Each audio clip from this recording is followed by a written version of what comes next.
놓고 진행하겠습니다. 네.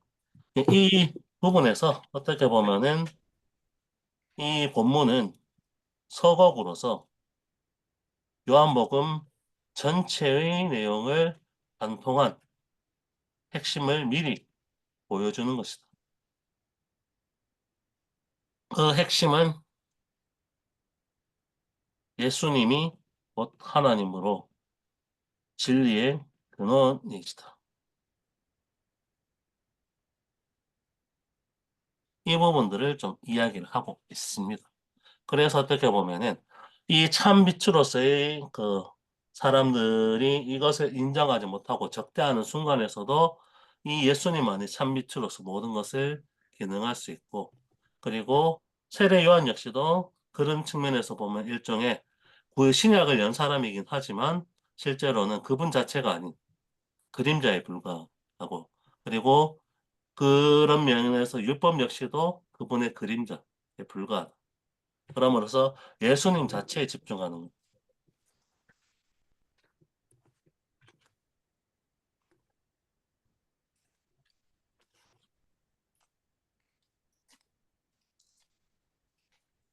예, 그런 부분들이 좀 나와 있습니다.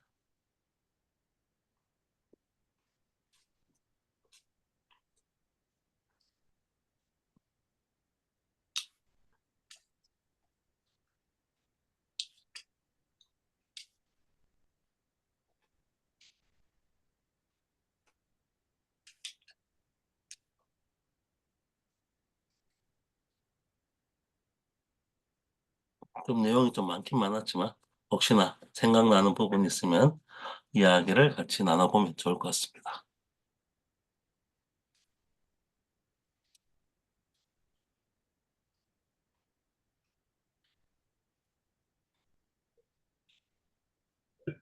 전체 개괄적인 내용이라서 좀 굉장히 방대한데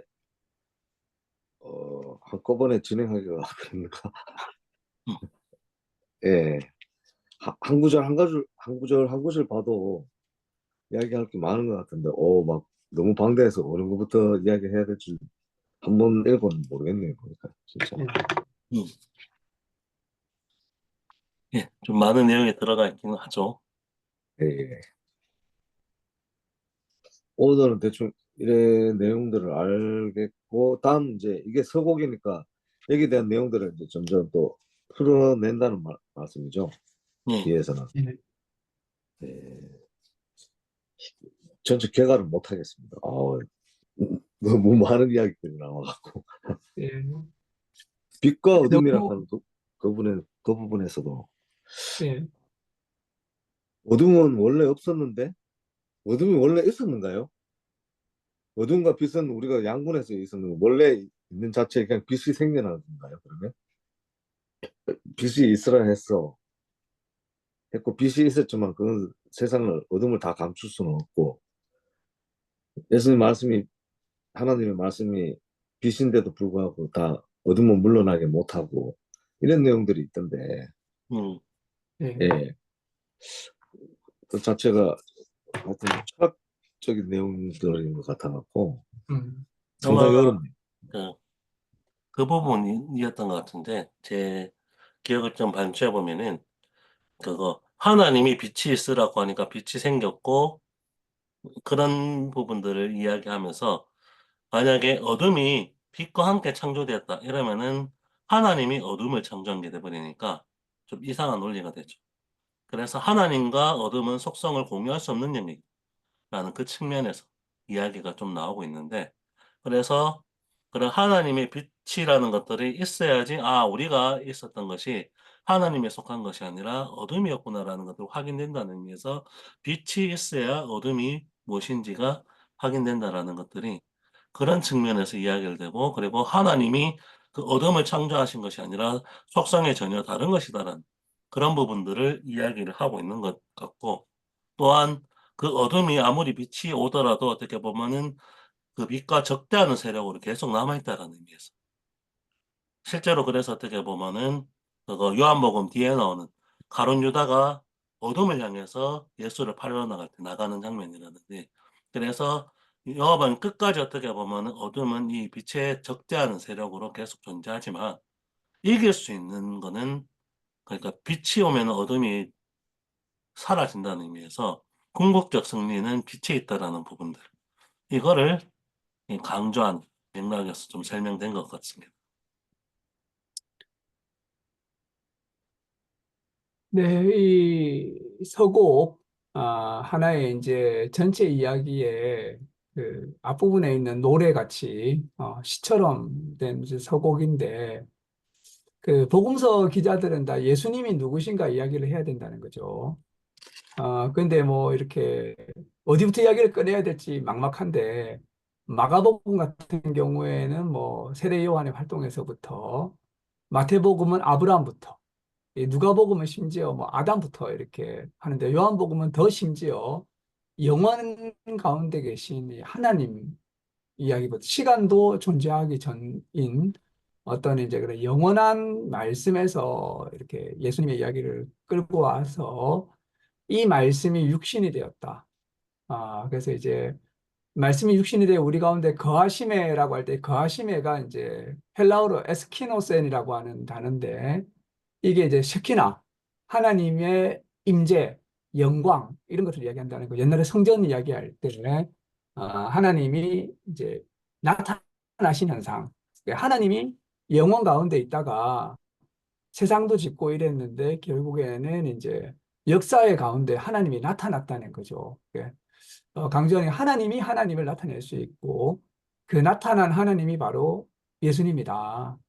그래서 이제 뭐 아버지를 보여주십시오 이렇게 했는데, 뭐 모세도 하나님 얼굴 보여달라 했고, 제자도 아버지만 보여주면 되겠습니다 이렇게 하는데, 나를 본 자는 아버지를 봤다라는 거죠. 그래서 전체적으로 이제 그런 틀에서 그 어떻게 보면 하나님이 나타났다. 하나님이 나타나신 하나님.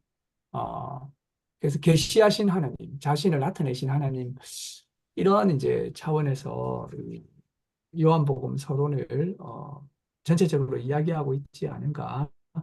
나타났더니 이제 은혜와 진리가 충만하다는 거죠. 그래서 바로 이러한 그 이야기를 좀 전체적으로 뉴비긴이 좀 강조해서 말씀해서 풀어서 말씀하신 것이 아닌가 이런 생각이 좀 들었습니다. 네. 저는 그래서 이제 뭐 영원하신 하나님이 나타났다. 이게 나타났다는 점에 좀 이렇게 왠지 오늘은 좀 포인트가 주어진다라고 생각을 하게 되었습니다. 네.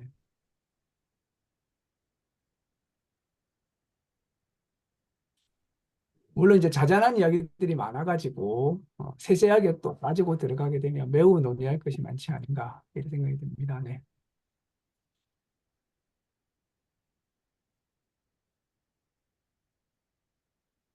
그, 저희가 다음 시간에 첫 대자들 하기 전에 오늘 봤던 이 소곡편의 이 내용들을 조금 꼼꼼하게 한번 보고 진행을 하면 어떨까라는 생각이 좀 들긴 하거든요. 그렇게 하지 않아도 될지 어떨지 잘 모르겠는데. 네. 예, 뭐 그것도 좋을 것 네. 같아요. 한번 읽었으니까 한 번 더 네. 정리해보는 차원에서, 예, 네. 예.